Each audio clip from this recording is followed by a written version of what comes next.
আস্তে আস্তে আমাদের বাংলা সিনেমা কোথায় চলে যাচ্ছে তাই ভাবছি।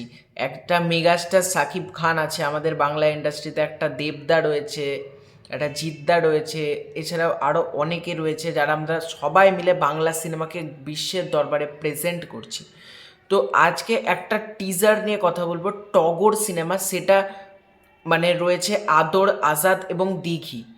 এটা আমি জানি না কতজন মানুষ হলে গিয়ে দেখতে যাবে, কিন্তু টিজারটা যেটা আমাদেরকে প্রমিস করছে, টিজারটা যেটা দেখলাম, টিজারটা কিন্তু বেশ প্রমিনেন্ট একটা টিজার হয়েছে, ঠিক আছে?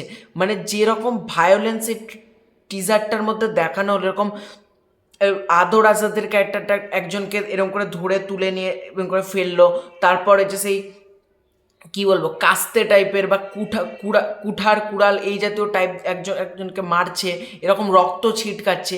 এটা কিন্তু বাংলাতে ভায়োলেন্ট জিনিস কিন্তু দেখানো খুব দরকার, এটা আমার ধারণা। কারণ একটা পারিয়া হয়েছে বাংলাতে ভায়োলেন্ট মুভি, বাংলাতে ভায়োলেন্ট মুভির সংখ্যা বাড়ানো উচিত।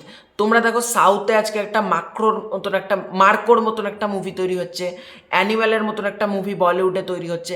তাহলে কেন আমাদের বাংলাতেও ভায়োলেন্ট মুভি তৈরি হবে না? বরবাদও কিন্তু একটা ভায়োলেন্ট মুভি। আমি তো অ্যাকশন মুভির কথা বলছি না, আমি ভায়োলেন্ট মুভির কথা বলছি।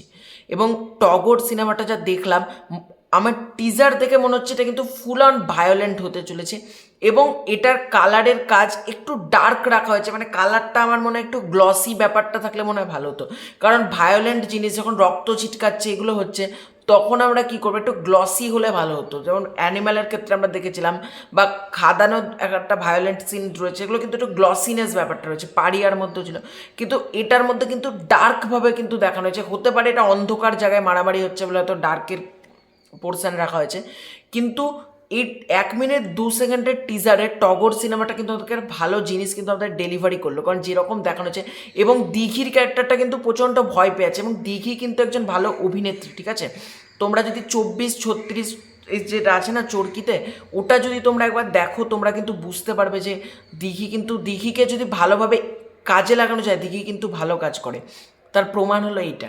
টগর সিনেমাটা আমি যদি ভুল না করি খুব সম্ভবত ঈদে রিলিজ করার চান্স আছে। তার একটাই কারণ হচ্ছে, মানে কোন ঈদ সেটা মানে কিছু তো ডেট মেকার্স এখানে রিভিল করেনি যে কবে আসছে, তবে ঈদ রিলিজ আমার মনে হয় এই কাজটা ঈদে আসবে, আমার যেটা ধারণা। কোনো একটা ঈদে, হয় ঈদ উল ফিতর বা ঈদ উল আজহা, মানে মোট কথা ঈদ রিলিজ হবে এটাকে মনে হচ্ছে, এবং অনেক সিনেমার মাঝে এটাকে ক্লাস হবে।